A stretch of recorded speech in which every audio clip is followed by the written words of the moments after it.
Welcome to all.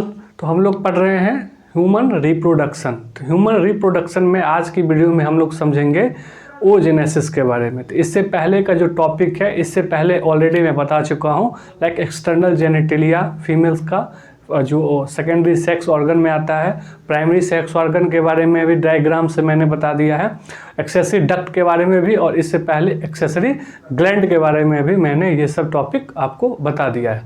आज समझेंगे oogenesis के बारे में। जैसे कि मेल रिप्रोडक्टिव सिस्टम में हम लोगों ने स्पर्मेटोजेनेसिस सीखा था कि स्पर्म का फॉर्मेशन टेस्टिस के अंदर कैसे होता है, ठीक उसी तरह से हम लोगों को फीमेल रिप्रोडक्टिव सिस्टम में समझना होगा कि आखिर ओवम का फॉर्मेशन कैसे होता है, यानी कि ओजेनेसिस कैसे होता है।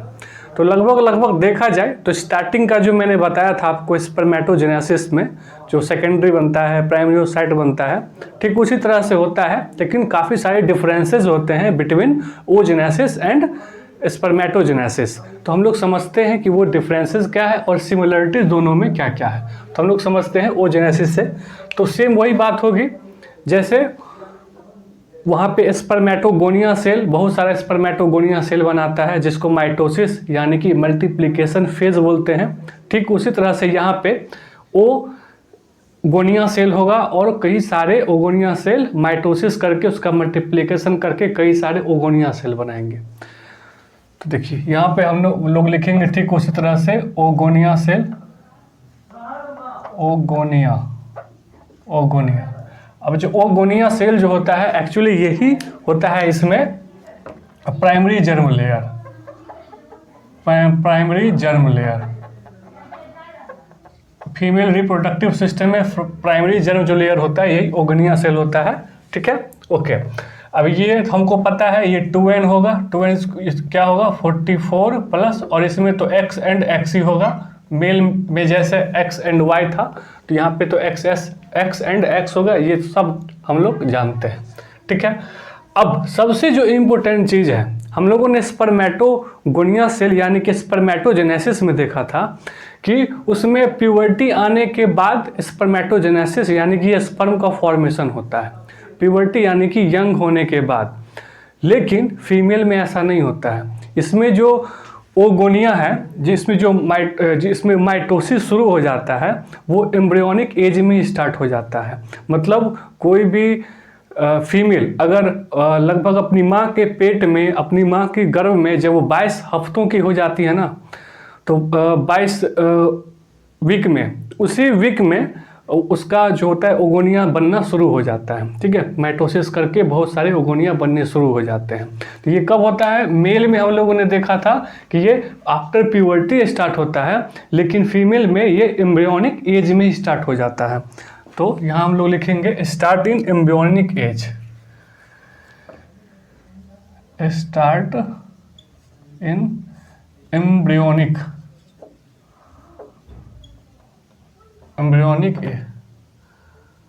फेज। ठीक है, एम्ब्रियोनिक स्टेज में ही एक्चुअली ये स्टार्ट हो जाता है। तो यहाँ लिखेंगे एम्ब्रियोनिक स्टेज,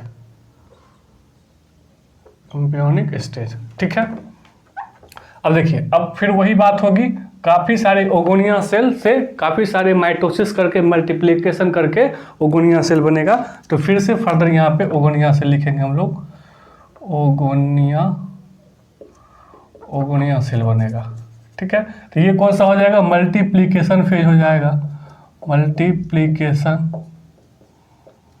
मल्टीप्लिकेशन फेज, जैसे हम लोगों ने स्पर्मेटोजेनेसिस में देखा था। यहाँ क्या होगा? बेसिकली इसमें माइटोसिस होता है। माइटोसिस मतलब उसी सेल से डॉटर सेल बनते चले जाते हैं, उसका मल्टीप्लिकेशन होता चला जाता है। अब ओगोनिया सेल क्या करेगा? वो ओगोनिया सेल से इसका क्या होगा? ग्रोथ स्टार्ट होगा, यानी कि डिफरेंशिएशन होगा। तो यहाँ क्या होगा? डिफरेंशिएशन। और इसको बोलते हैं ग्रोथ फेज। क्या बोलते हैं? Growth phase. ये हो जाएगा ग्रोथ फेज। ठीक है, अब सोचने वाली बात है कि ये ओगोनिया सेल एम्ब्रियोनिक स्टेज में स्टार्ट हो गया था। अब ये जो ओगोनिया से माइटोसिस करके और फिर जो ओगोनिया बना है ना, ये भी जो होगा ना वो एम्ब्रियोनिक टाइम में ही होगा, एट एम्ब्रियोनिक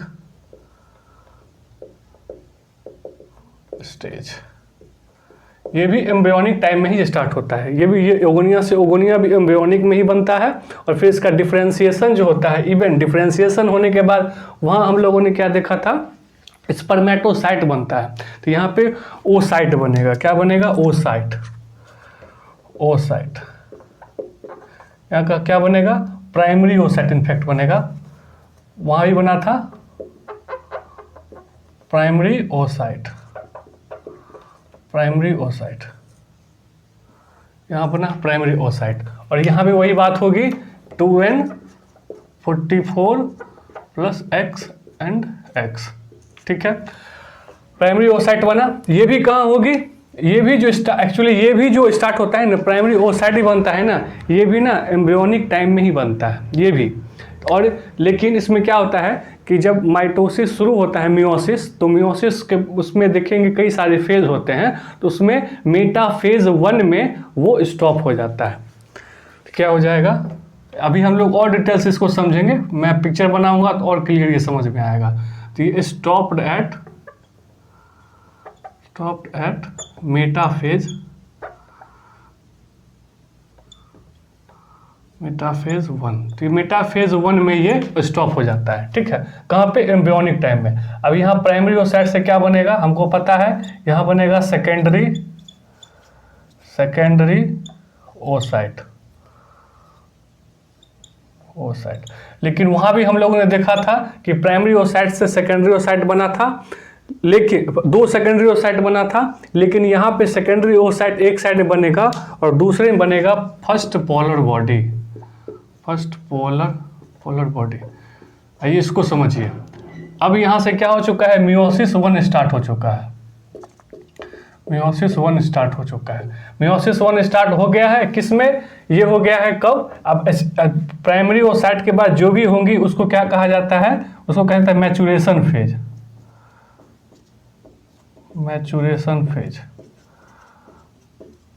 मैचुरेशन फेज। तो मल्टीप्लिकेशन फेज ओगोनिया से ओगोनिया बना। ओगोनिया सेल से जब प्राइमरी ओसाइट बनता है तो उसको ग्रोथ फेज बोलते हैं, जिसमें इसका कुछ ओगोनिया सेल का ग्रोथ होकर के वो प्राइमरी ओसाइट बन जाता है। और प्राइमरी ओसाइट के बाद फिर मियोसिस 1 स्टार्ट हो जाता है, जिसमें सेकेंडरी ओसाइट बनता है और फर्स्ट पोलर बॉडी बन जाता है। और यहाँ पे जो इसका होता है ये डिवाइड होकर के 2n बराबर क्या हो जाता है? इसमें हैप्लॉइड बन जाता है 22x इधर आ जाएगा और फिर ये n 22 + x हो जाएगा। फर्स्ट पोलर बॉडी बन जाता है, इधर सेकेंडरी ओसाइट बन जाता है।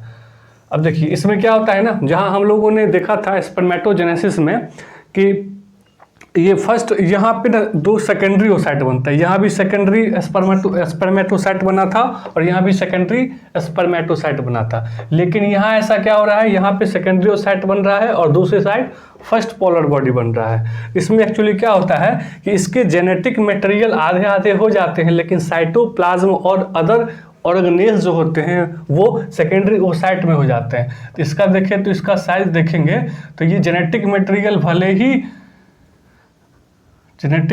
जो होता है भले ही इसमें आधा आधा हो जाता है, लेकिन इसके साइटोप्लाज्म जो होते हैं, साइटोप्लाज्म वो इसमें ज़्यादा होते हैं और इसमें कम होते हैं। कुछ मैमल्स में ये फिर डिवाइड करने लगता है, लेकिन जो ह्यूमंस होता है, ह्यूमन में क्या होता है? ये डीजनरेट कर जाता है। ये बाद में जाकर के डीजनरेट हो जाता है, डीजनरेटेड। ठीक है, अब इससे हमको कोई मतलब नहीं है, ये डीजनरेट हो जाता है। और फिर इसका फिर से शुरू हो जाता है मियोसिस 2 हो जाता है शुरू। और फिर मियोसिस 2 के बाद यहाँ पे क्या बनेगा? ओवम बन जाता है। ओवम बन जाएगा, फिर ये ओवम बनेगा और फिर दूसरे साइड यहाँ पे सेकेंड पोलर बॉडी बन जाएगा। ठीक है, ओवम बन जाएगा फिर, और ये सेकेंड पोलर बॉडी बन जाएगा। और फिर बाद में जा करके ये डीजनरेट हो जाता है। ठीक है, ये डीजनरेट हो जाता है। यहाँ पे फर्स्ट पोलर बॉडी भी डीजनरेट हो जाता है और सेकेंड पोलर बॉडी भी डीजनरेट हो जाता है और यहाँ पे ओवम हमको मिल जाता है। ठीक है, तो ये हो जाता है पूरा एक, ये क्या हो जाएगा? ओजेनेसिस शुरू हो जाता है। अब देखिए, अगर मेल में और फीमेल में अगर स्पर्म यानी कि गैमेटोजेनेसिस के बारे में अगर समझे तो उसमें क्या डिफरेंस, अगर सिमिलरिटी देखें उसमें तो वही बात होती है। यहाँ से मल्टीप्लिकेशन फेज बराबर होता है, ग्रोथ फेज भी बराबर होता है। लेकिन वहाँ पे अगर डिसिमिलर बातें देखें तो वही मेल में प्यूबर्टी आने के बाद उसमें स्पर्मेटोजेनेसिस स्टार्ट होता है, यानी कि गैमेटोजेनेसिस की शुरुआत होती है। लेकिन फीमेल में क्या होता है, एम्ब्रियोनिक एज में ही स्टार्ट हो जाता है। दूसरे अगर देखें तो यहाँ पे प्राइमरी ओसाइट से दो वहाँ पे सेकेंडरी ओसाइट वहाँ पे अलग अलग बना था, सेकेंडरी स्पर्मेटोसाइट बना था। लेकिन यहाँ पे प्राइमरी ओसाइट से यहाँ पे देखिए सेकेंडरी ओसाइट और फर्स्ट पोलर बॉडी बन रहा है। अब ये बोलेंगे इसको जब जनरेट होना ही था तो इसको लाया क्यों गया, तो इसलिए इसको लाया गया ताकि ये हैप्लॉइड हो सके, जेनेटिक मटेरियल आधे आधे हो सके। क्योंकि जब वहाँ पे होगा फर्टिलाइजेशन तो मेल का और फीमेल का अलग अलग आएगा 43 तभी तो जाकर के 46 क्रोमोसोम बनेगा। अगर दोनों का 46 अगर आ गया तो जो संतान आएगा उसका अजीब टाइप का शरीर हो जाएगा। तो वो भी चीज़ को मैनेज करना होता है, इसलिए फर्स्ट पोलर बॉडी होता है और बाद में जाकर के ये डिजनरेट हो जाता है। फिर जाकर के जब मियोसिस 2 स्टार्ट होता है तो एक में ओवम निकल जाता है और फिर से सेकेंड पोलर बॉडी बन के वो डिजनरेट हो जाता है। यहाँ भी देखेंगे तो वही बनेगा 22 + X। ठीक है, ये समझ में आ गया हम लोगों को। अब ये तो हम लोगों ने सिमिलरिटीज और डिसिमिलरिटी देख लिया था मेल और फीमेल का जो गैमेटोजेनेसिस होता है। ठीक है, अब और भी कुछ अलग अलग चीज़ें होते हैं, डिफरेंस होता है दोनों के बीच में। अब उसको हम लोग समझते हैं फिगर से। अब देखिए, मैं एक फिगर बना रहा हूँ, किसका, ओवरी का।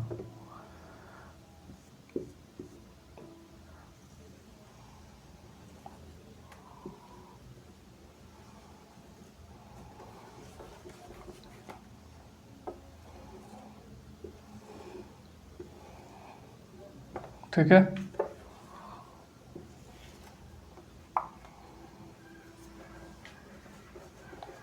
थोड़ा सा बड़ा बनाना पड़ेगा। ठीक है, ये हो गया हमारा ओवरी का, ठीक है, पिक। ठीक है, अब देखिए, अब हमको पता है कि ये क्या होता है, यही होता है जर्मिनल एपिथेलियम। ये जर्मिनल एपिथेलियम मैंने आपको पिछले क्लास में ही बता दिया था। ये क्या होता है, जर्मिनल एपिथेलियम। ये बाहर में होता है, वही टेस्टिस में अंदर में होता है। जर्मिनल एपिथेलियम मतलब ये ओगोनिया सेल होते हैं ये। ठीक है, इतना हमको पता है। अब देखिए यहाँ पे क्या होता है, एनसीईआरटी में लिखा हुआ है उसमें कि couples of oogonia cell embryonic stage में ही स्टार्ट हो जाता है बनना। काफ़ी सारे ओगोनिया सेल जो होते हैं बनना शुरू हो जाते हैं। कब, जब वो 22 वीक की कोई भी लेडी अगर प्रेग्नेंट होती है, जैसे उसका 22 वीक मतलब 22 वीक होता है, उसमें ओगोनिया जो होता है वो बनना शुरू हो जाता है। ठीक है, तो क्या होता है यहाँ पे अगर देखें तो हम लोग यहाँ पे लिख सकते हैं कि वो जो उसकी संख्या होती है ना, करीब करीब 7 million oogonia formed up to 22 weeks of pregnancy. ठीक है, 7 मिलियन ओगोनिया जो सेल होता है वो प्रेगनेंसी 22वें वीक के प्रेगनेंसी तक ये बन जाता है, लगभग 7 मिलियन तक। ठीक है, उसके बाद फिर लिखा हुआ है उसमें क्लियरली होता है कि जब 22 हफ्ते तक ये 7 मिलियन ओगोनिया सेल बन जाते हैं, बनते रहते हैं, 7 मिलियन बन के तैयार हो गया।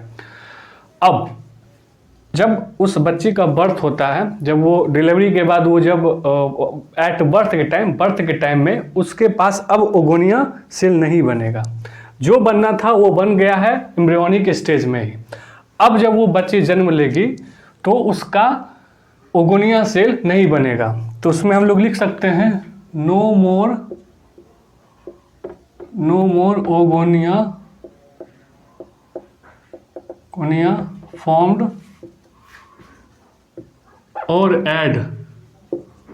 एडेड आफ्टर बर्थ मतलब जन्म लेने के बाद ना कोई भी ओगोनिया जो होगा सेल ना ही बनेगा और ना ही उसमें ऐड होगा, जो बनना था सो बन गया। 7 मिलियन बन गया।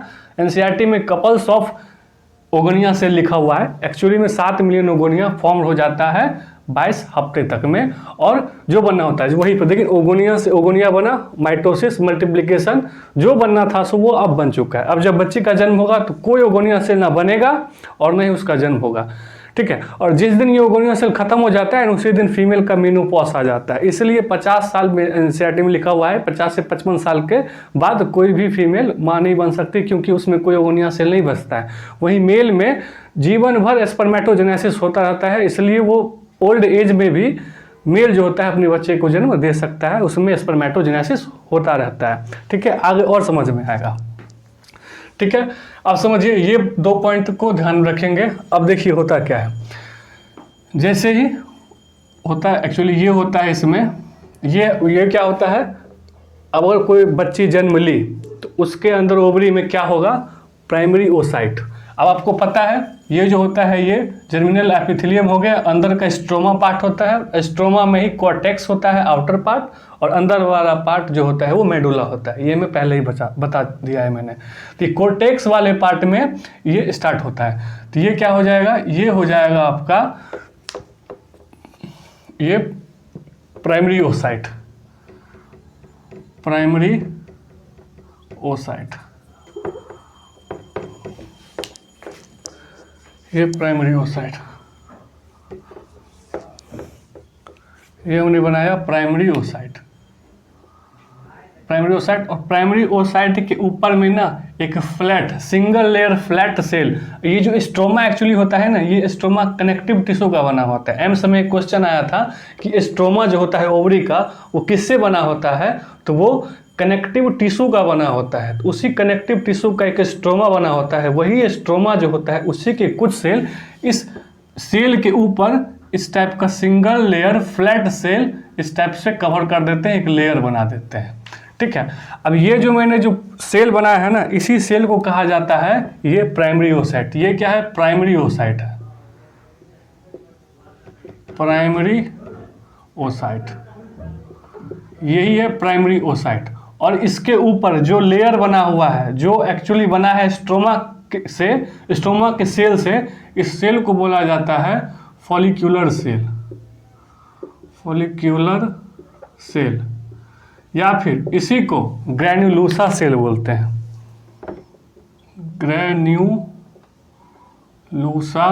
सेल, ठीक है। इसी को ग्रैन्युलोसा सेल या फिर फॉलिकुलर सेल बोलते हैं। ये क्या होता है, ये एक्चुअली देखें तो सिंगल लेयर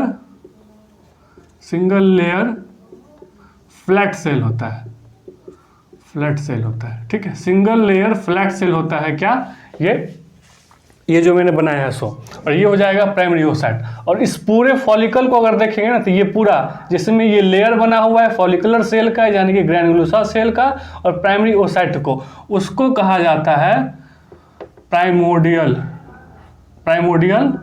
फॉलिकल, प्राइमोर्डियल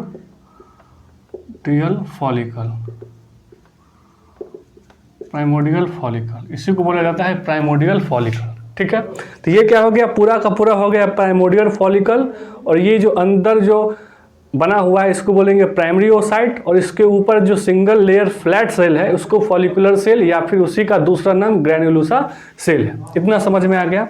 अब होता क्या है एक्चुअली, ये जो प्राइमोर्डियल फॉलिकल होते हैं ये 7 मिलियन जो ओगोनिया सेल बना हुआ है उसी से बन करके ये स्पर्मेटोसाइट बना है, ये जो प्राइमरी ओसाइट बना है ये, ठीक है। तो ये क्या होते हैं, लगभग जो 7 मिलियन है वो 2 मिलियन पर ओवरी बचता है।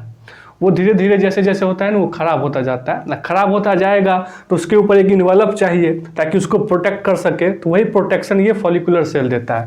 तो ये क्या होता है, एट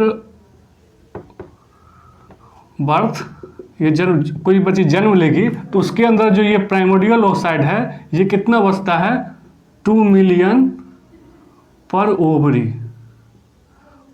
बचता है, ये 2 मिलियन पर ओवरी बचता है, ठीक है। और वही करें एट प्यूबर्टी, जब वो प्यूबर्टी पे आती है, जब वो यंग हो जाती है, प्यूबर्टी प्यूबर्टी, तो ये कितना बचता है पता है, ये बचता है 2 लाख, 2 लाख पर ओवरी।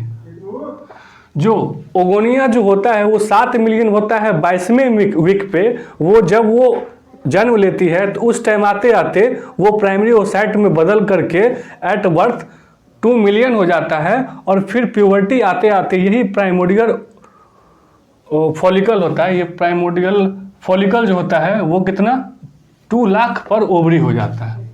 ठीक है, अब क्या होगा, अब क्या होगा, अब प्यूबर्टी आएगी, अब प्यूबर्टी आएगी। अब जैसे ही प्यूबर्टी आती है तो हम लोगों ने एंडोक्राइन सिस्टम में पढ़ा था केमिकल कोऑर्डिनेशन इंटीग्रेशन में, तो उसमें एक गोनाडोट्रोपिन रिलीजिंग हार्मोन हाइपोथैलेमस से रिलीज होता है, हाइपोफेजियल पोर्टल वेन के थ्रू वो एंटीरियर पिट्यूटरी के पास जाता है, और एंटीरियर पिट्यूटरी बनाता है गोनाडोट्रोपिन हार्मोन जिसमें FSH और LH होता है। तो FSH से ये, चूंकि FSH का नाम ही है फॉलिकुलर स्टिमुलेटिंग हार्मोन, वो FSH जो होता है एट प्यूबर्टी वो रिलीज होता है फ्रॉम द एंटीरियर पिट्यूटरी। अब यहाँ पे क्या होगा, FSH रिलीज होगा। जैसे ही FSH रिलीज होगा, अब ये जो प्राइमरी ओसाइट है ये प्राइमरी ओसाइट में ही रहता है, एक्चुअली ये प्राइमरी ओसाइट ही रहता है। अब प्राइमरी ओसाइट का जो ये जो लेयर हमने बनाया है, ये जो लेयर, ये लेयर जो अभी हम लोगों ने सिंगल लेयर फ्लैट सेल देखा है, ये अब कॉलमनार सेल हो जाता है, कॉलमनार सेल। सिंगल लेयर ये होगा लेकिन कॉलमनार सेल हो जाता है, columnar cell, like this, columnar cell, ये हो जाते हैं कॉलमनार सेल। तो ये क्या हो जाएंगे, ये और ये जो सेल है ये यही कहलाएंगे, ग्रैन्युलोसा सेल ही कहलाएंगे, ठीक है, लेकिन ये हो जाता है columnar cell, columnar cell, columnar cell. इसी को एक्चुअली ग्रैन्युलोसा सेल ही बोलते हैं, लेकिन ये जो सिंगल फ्लैट सेल था, क्यूबाइडल सेल था, ये हो जाता है कॉलमनार सेल। बस इतना ही चेंज होता है, और ये प्राइमरी ओसाइट ही होता है, ये प्राइमरी ओसाइट ही होते हैं, primary oocyte, oocyte. Primary oocyte क्यों होते हैं, क्योंकि यहाँ पे ना, यहाँ हम लोगों ने बनाया है ना, ये यहाँ पे ये प्राइमरी ओसाइट जो होता है वो मेटाफेज 1 में आकर के ना अटक जाता है, वो स्टॉप हो जाता है। तो यहाँ पे हम लोग इस पॉइंट को यहाँ लिख सकते हैं, stopped at prophase 1,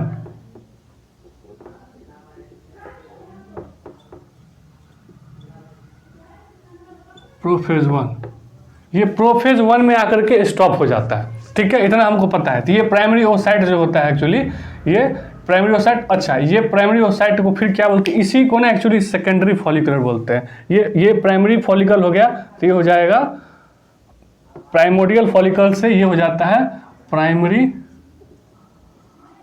follicle, primary follicle.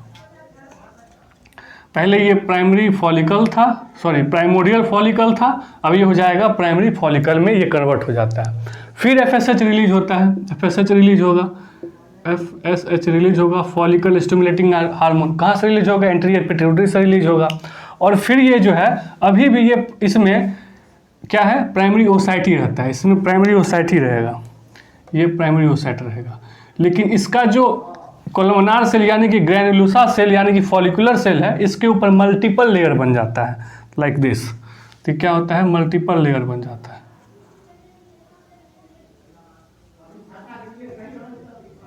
ये दिस,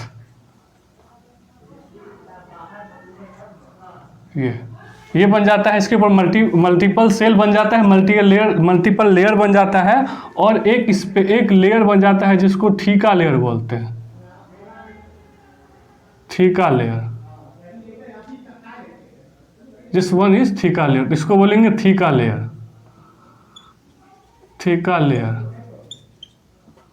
इसको बोलेंगे थीका लेयर, ठीक है। और ये क्या हो जाता है, ये जो ग्रैन्युलोसा सेल है इसको ग्रैन्युलोसा सेल ही बोलेंगे, ग्रैन्युलोसा सेल। ये क्या होते हैं, मल्टीपल लेयर के होते हैं, और अभी भी ये प्राइमरी ओसाइट में है, प्राइमरी ओसाइट, इसमें कोई चेंजिंग नहीं आएगी, ये प्राइमरी ओसाइट ही रहेगा। क्यों ओसाइट रहेगा, क्योंकि अभी भी ये मेटाफेज 1 में अटका हुआ है, पॉज का बटन दबा हुआ है, इसलिए अभी भी इसमें प्राइमरी ओसाइट ही रहता है, ठीक है। अब क्या होता है, फिर से FSH रिलीज होगा, फिर से FSH रिलीज होगा, ये FSH, फिर से FSH रिलीज होगा, ठीक है, ध्यान से समझेंगे थोड़ा सा ये लेंथी टॉपिक है, ठीक है, और एक बार समझ में आ जाएगा तो आराम से कोई भी क्वेश्चन सॉल्व हो जाएगा। फिर से FSH रिलीज होता जाएगा। ये प्राइमरी ओसाइट अटका हुआ है, अभी भी अटका हुआ है, ठीक है। अब क्या होता है, इसके ऊपर एक इस टाइप का फ्लूइड फिल एक कैविटी बन जाती है, फ्लूइड फिल, ठीक है, जिसको एंड्रम बोलते हैं। इसको फिर से अच्छे से बनाते हैं, इसको एंट्रम बोलेंगे, एंट्रम, ये हो जाएगा एंट्रम। ये एंट्रम है, ठीक है। एंट्रम के ऊपर ये जो सेल बना हुआ है, ये सेल होते हैं, अभी भी सेल होते हैं, और इसके ऊपर एक लेयर बन जाता है, इस टाइप का एक और लेयर बन जाता है, ये, ठीक है, ये लेयर। अभी मैं इसका लेवलिंग करता हूँ, इस लेयर को क्या बोलते हैं, ये एंट्रम बन जाता है, और इसके ऊपर फिर ये काफ़ी सारे सेल आ जाएंगे, ये सेल, काफ़ी सारे सेल आ गए। ये जो सेल है एक्चुअली ये वाला, और इसके ऊपर फिर से जो अभी थीका लेयर मैंने बनाया है रेड कलर का, ये डबल इसका हो जाता है, 2 पार्ट में हो जाता है, लाइक दिस।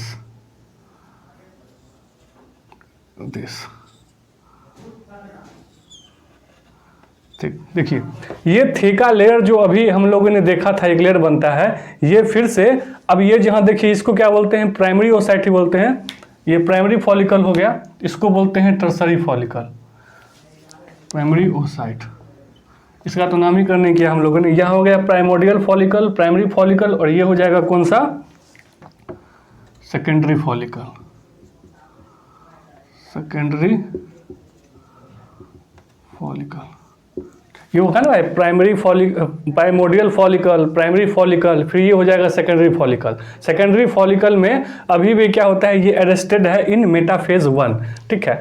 अब क्या होता है इसमें, अब इसको बोला जाता है, पूरे को बोला जाता है सेकेंडरी टर्सरी फॉलिकल।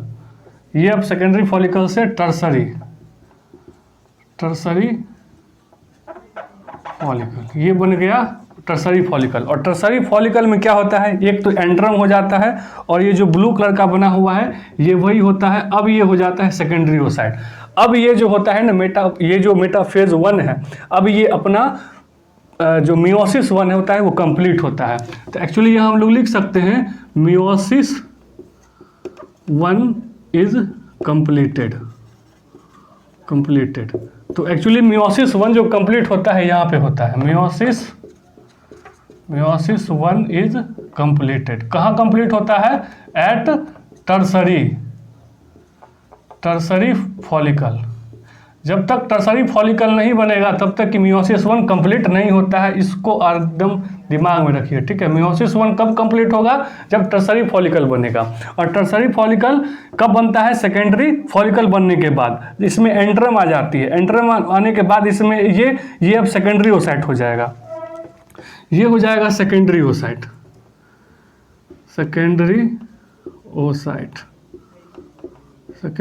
ये बना ना, यहाँ पे देखिए ना, मियोसिस 1 से फिर सेकेंडरी ओसाइट बना ना।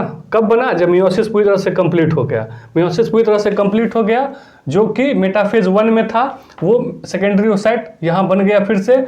और फिर ये टर्सरी फॉलिकल बन गया। और इस जो रेड कलर का ये जो बना हुआ ना, इसको जोना पेलिसूडा बोलते हैं। जोना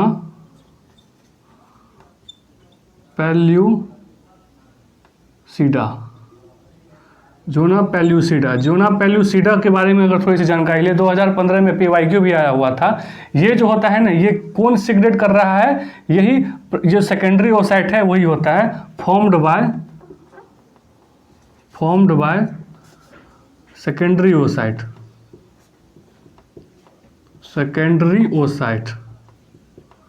ये कब कैसे फॉर्म हो रहा है, किसके द्वारा, तो वो हो रहा है सेकेंडरी ओसाइट के फॉर्म के द्वारा। और अगर देखें तो ये एवॉस्कुलर होता है, एवॉस्कुलर होता है।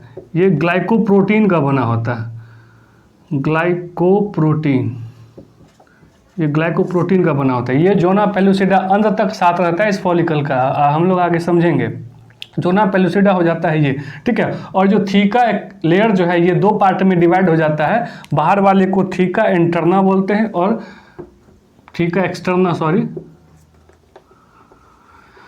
बाहर वाले को क्या बोलेंगे, थीका एक्सटर्ना,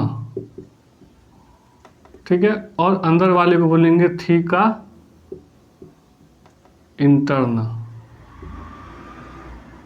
थीका एक्सटर्ना और थीका इंटरना, ठीक है। तो यहाँ पे देखिए टर्सरी फॉलिकल में क्या क्या बना है, एक जो ये सेकेंडरी ओसाइट हो गया है, प्राइमरी ओसाइट से बदल करके एंट्रम बन गया है, जो फ्लूइड फिल एक कैविटी है, फ्लूइड फिल कैविटी है, ठीक है, जिसको एंट्रम बोलेंगे।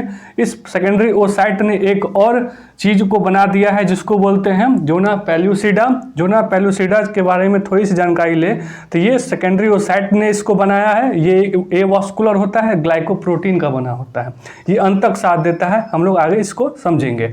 और फिर वे बाद में जाकर के इसके जो ग्रैन्युलोसा सेल है ये काफ़ी मल्टीपल लेयर हो जाते हैं। ये तो ग्रैन्युलोसा सेल, इसके बारे में तुमको पता ही है, ग्रैन्युलोसा सेल।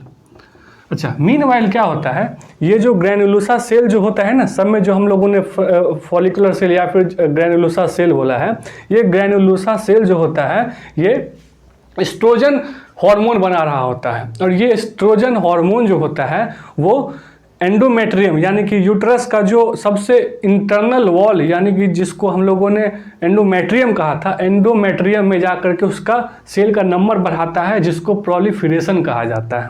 तो ये प्रोलिफरेशन कहलाता है, ताकि वो मोटी दीवार हो, मोटी बने लेयर, जिससे कि अगर प्रेगनेंसी हो तो वहाँ पे जा करके वो प्रेगनेंसी धस सके, यानी कि इम्प्लांटेशन हो सके। तो इम्प्लांटेशन के लिए वहाँ पे दीवार का मोटा होना चाहिए। तो एंडोमेट्रियम का ना नंबर बढ़ा के ना प्रोलिफरेशन करवाता है, जिसको प्रोलिफरेशन बोलते हैं, मतलब उसका बेसिकली दीवार को मोटा करता है।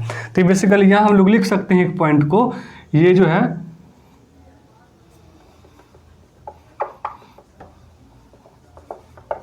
यहाँ क्या लिख सकते हैं, ठीक है, ये जो ग्रैन्युलोसा सेल होता है, ग्रैन्युलोसा सेल ये क्या करता है, ये एस्ट्रोजन हार्मोन निकालता है, एस्ट्रोजन हार्मोन, और इससे क्या करता है, प्रोलिफरेशन होता है। प्रोलिफरेशन क्या होता है, एंडोमेट्रियम को मोटा बनाता है, जिसको मोटा बनाता है, ठीक है, जिसको प्रोलिफरेशन कहते हैं। एंडोमेट्रियम नंबर इंक्रीज,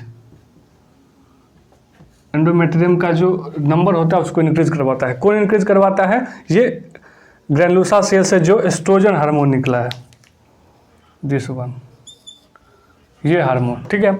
अब देखिए क्या होता है, अब फिर से FSH रिलीज होगा, जैसे कि FSH रिलीज होता आ रहा है, FSH रिलीज होता रहेगा, FSH फिर से रिलीज हुआ। अब क्या होगा, ये जो हमने बनाया है टर्सरी फॉलिकल, ये सेम टू सेम ऐसा ही होता है, लेकिन इसका साइज बड़ा हो जाता है, थोड़ा सा ये मेच्योर हो जाता है। तो मेच्योर हो जाएगा तो ये क्या होगा, एंट्रम जो होगा वो थोड़ा सा बड़ा हो जाएगा। ये मैंने बड़ा कर दिया एंट्रम को, ये एंट्रम को थोड़ा सा बड़ा कर दिया, ठीक है। और फिर इसके ऊपर वो सेल होगा, ये इसमें सेकेंडरी ओसाइट होगा, और सेकेंडरी ओसाइट के ऊपर ये नंबर इस टाइप से बढ़ेगा, ठीक है। मैच्योर होगा, थोड़ा सा बड़ा हो जाएगा, किससे, टर्सरी फॉलिकल से थोड़ा सा बड़ा हो जाएगा, तो हमने बड़ा बना दिया, ठीक है। और ये क्या होगा, जोना पेल्यूसिडा भी होगी, जोना पेल्यूसिडा, ठीक है। अच्छा, जोना पेल्यूसिडा तो है, इसके ऊपर जो आसपास में जो सेल बन गया है ना, इस टाइप का जो मल्टीलेयर बन गया है, इसका ग्रैन्युलोसा अभी तक हम लोग पढ़ते आ रहे हैं। अब इसका ना नाम चेंज करके ना इसको ना कोरोना रेडिएटा कहा जाता है, कोरोना रेडिएटा, ये हो जाता है कोरोना रेडिएटा। एक्चुअली इसका नाम बदल दिया गया है, बस क्यों बदल दिया गया है, क्योंकि ना काफ़ी ज़्यादा इसमें रेडिएशन रे की तरह निकलता है, चमकदार हो जाता है, इसलिए इसको कोरोना रेडिएटा कहा गया है। सेम एंट्रम यहाँ पे होगा, सेकेंडरी ओसाइट होगा, जोना पेल्यूसिडा होगा, जिसकी जानकारी हम लोग यहाँ पे देख चुके हैं। कुछ नहीं होता है, बस थोड़ा सा वो बड़ा हो जाता है और कुछ नहीं होता है। और इसको बोला जाता है ग्राफियन फॉलिकल्स,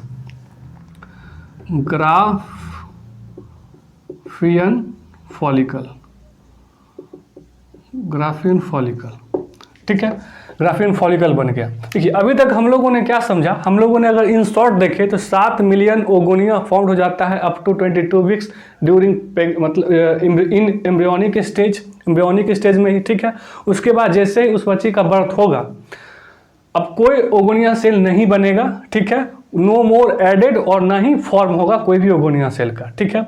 उसके बाद क्या होगा कि ये प्राइमोडियल ओसाइट हो जाता है। प्राइमोडियल ओसाइट में बेसिकली क्या होता है, वो प्राइमरी ओसाइट होता है और ये स्टॉप हो जाता है मेटाफेज 1 में, मियोसिस 1 में। अभी तक कंप्लीट नहीं होता है मियोसिस 1, एक्चुअली स्टार्ट हो जाता है वो किस में, एम्ब्रियोनिक स्टेज में ही, लेकिन जैसे ही स्टार्ट होता है मेटाफेज 1 में आकर के वो स्टॉप हो जाता है।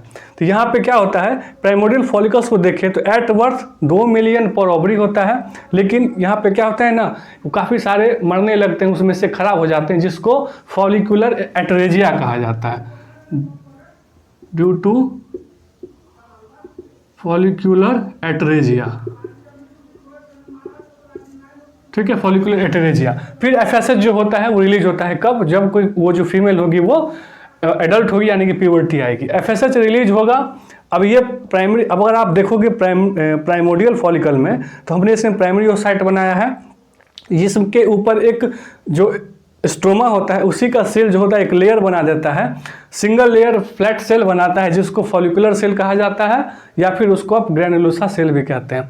एफएसएच रिलीज हुआ, इसके ऊपर जो सेल है जिसको ग्रैनुलोसा सेल ही बोलते हैं, ये एक कॉलमनार सेल बना लेता है, प्राइमरी ओसाइट ही रहता है, क्योंकि ये अभी पॉज हो जाता है, स्टॉप होता है under the metaphase 1 in meiosis 1, ठीक है। फिर एफएसएच रिलीज होता है फ्रॉम द इंटीरियर पिट्यूटरी, ये क्या होता है, ग्रैनुलोसा सेल के ऊपर मल्टीपल लेयर बन जाता है, ठीक है, और फिर से एक थीका लेयर आ जाता है, जिसको सेकेंडरी फॉलिकल बोलते हैं। Primordial oocyte, sorry primordial follicle, फिर हो जाता है इसमें प्राइमरी फॉलिकल, फिर हो जाएगा सेकेंडरी फॉलिकल। सेकेंडरी फॉलिकल में पहली बार थीका लेयर देखने को हम लोगों को मिला।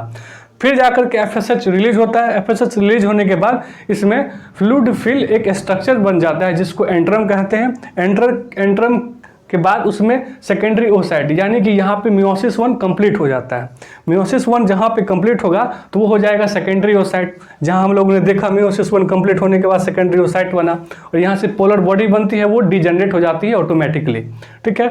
और इसके ऊपर फिर से थीका लेयर बन जाता है, जिसको थीका इंटरना और थीका एक्सटर्ना बोलते हैं। ये 2 पार्ट में डिवाइड हो जाता है, जो ऑलरेडी हम लोगों ने सेकेंडरी फॉलिकल में देखा था। तो इसको कहा जाता है टर्सरी फॉलिकल।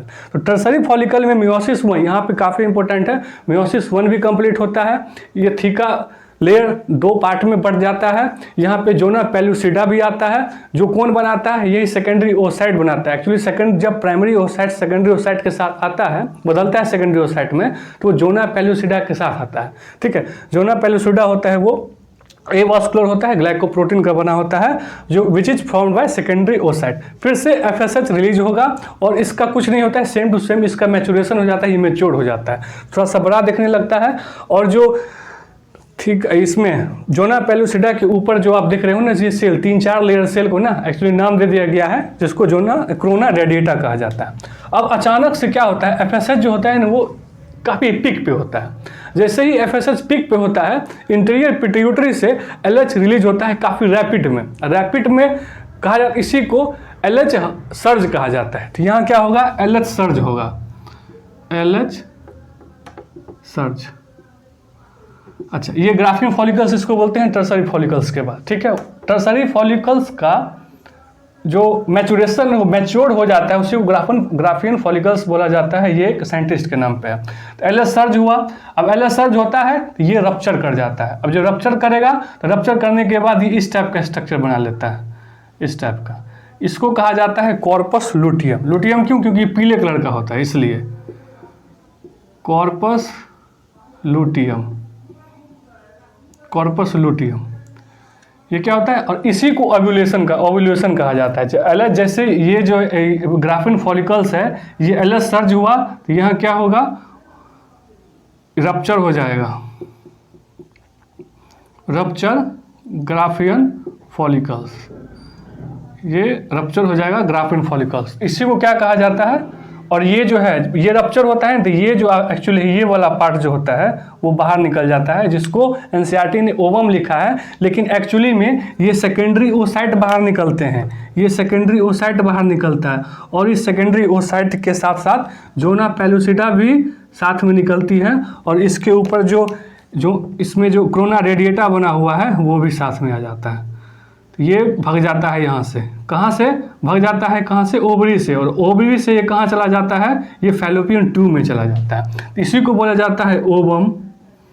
ओवम, लेकिन करेक्ट वर्ड क्या होगा, सेकेंडरी ओसाइट होगा इसमें, और जोना पेलुसिडा भी होगा और कोरोना रेडिएटा होगा, तीनों चीज होते हैं जिसको ओवम कहा गया।